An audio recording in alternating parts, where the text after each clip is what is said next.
नमस्कार साथियों, मैं रमेश कुमार शर्मा, महानगर सचिव ओबीसी विभाग, कांग्रेस वाराणसी। आप सभी लोग कैसे हैं? उम्मीद करते हैं आप सभी लोग अच्छे होंगे, स्वस्थ होंगे।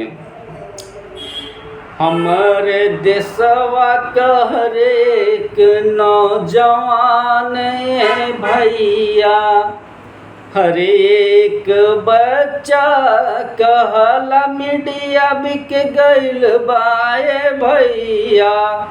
हमारे देशवा का हर एक नौजवान, हर एक बच्चा कहला सरकार चोर हो गइल बाए भैया।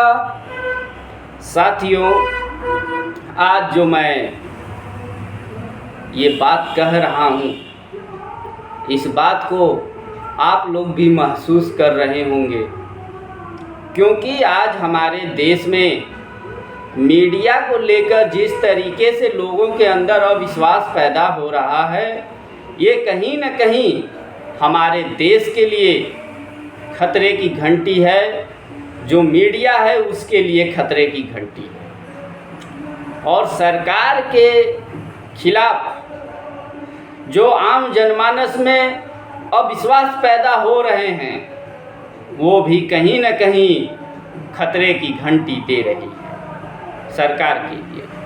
तो साथियों, हमारे कहने का मतलब यही है कि मीडिया जो है आज अगर अपना काम सही ढंग से करती, पिछली भी सरकारें हमने देखा है, कभी कोई मीडिया के ऊपर उंगली नहीं उठाता था।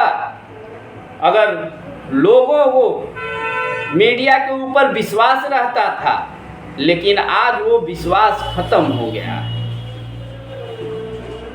तो इस विश्वास को मीडिया के लोगों से मैं अपील करना चाहूँगा कि आम जनमानस की विश्वास को जिंदा रखिए, वरना जिस दिन ये विश्वास पूरी तरीके से लुप्त होगा, उस दिन आप लोगों के लिए खतरे की घंटी। और जो सरकार है, जिस तरीके से सरकारी मशीनरी का दुरुपयोग किया जा रहा है, वो कहीं न कहीं लोगों के अंदर अविश्वास पैदा कर रहा है। मैं इसलिए कह रहा हूँ साथियों, क्योंकि आप लोगों ने देखा जब बनारस में ईवीएम को लेकर किस तरीके से हंगामा हुआ। आप लोगों ने देखा गाजीपुर, आजमगढ़ में किस तरीके से आम जनमानस ईवीएम की रक्षा हेतु सड़कों पर आई। तो ये कहीं न कहीं हमारे आम जनमानस के ऊपर सरकारी मशीनरी को लेकर सरकार का जिस तरीके से दुरुपयोग किए, सरकार जिस तरीके से दुरुपयोग कर रही है, उसको लेकर अविश्वास लोगों के अंदर अब जागना शुरू हो गया।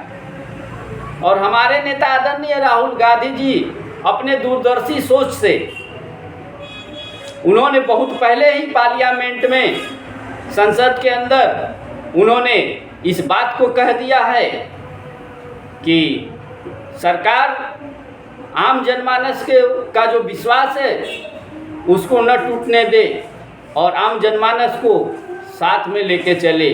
और नहीं तो जब आम जनमानस का विश्वास टूटेगा तो ये जन आक्रोश में बदलेगा, और जब जन आक्रोश में बदलेगा, जब ये जनता एक तरफ हो जाएगी और सरकार एक तरफ हो जाएगी, तो मैं निश्चित ही कहता हूँ कि भारतीय जनता पार्टी के लोगों को भागने के लिए भारत की ज़मीन भी छोटी पड़ जाएगी। जिस तरीके से पहले मैं छोटा था और मैं बहुत से चुनाव को देखा हूँ, बहुत नज़दीक से देखा हूँ, मैं उस समय राजनीति में नहीं आया था, तो लोगों के अंदर जो चुनाव आयोग रहता था, जो राजनीतिक पार्टियां रहती थी, उनके अंदर एक सम्मान रहता था चुनाव आयोग को लेकर, एक जो है उसका डर बना रहता था कि चुनाव आयोग है। लेकिन आज कोई विपक्ष का नेता अगर कुछ गलत बोल देता है तो तत्काल कार्रवाई होती है। अगर सत्ता पक्ष में जो बैठे लोग हैं, अगर वो बोल देते हैं तो उनको बचाया जाता है।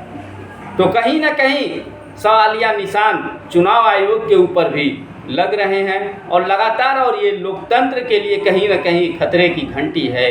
और मैं ये सरकार से कहना चाहूँगा, और बहुत से हमारे कांग्रेस के भी नेतागण जीते हैं और बहुत जो पार्टियां जहां से जीती हैं उन सभी लोगों को जीत की हार्दिक बधाई और शुभकामनाएं। प्रत्याशियों को भी जीत की हार्दिक बधाई और शुभकामनाएं।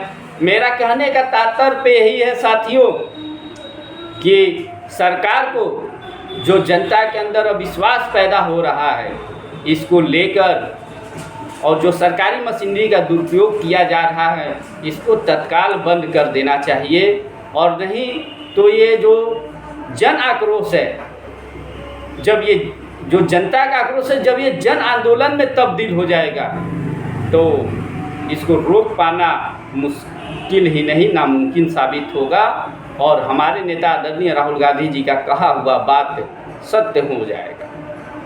तो हमारे नेता आदरणीय राहुल गांधी जी का दूरदर्शी सोच है। उन्होंने कोरोना तमाम चीज़ों को लेकर जो चीज़ भी उन्होंने कहा और उसका उनका मजाक उड़ाया गया और लेकिन बाद में उन्हीं चीज़ों को माना भी गया और वो चीज़ें हुई भी। तो मैं इसीलिए मैं बार बार इस वीडियो के माध्यम से ये कहना चाहता हूँ कि जनता का विश्वास मत खोइए, ये आपके लिए खतरे की घंटी होगी। जय हिंद, जय भारत, वंदे मातरम, जय कांग्रेस।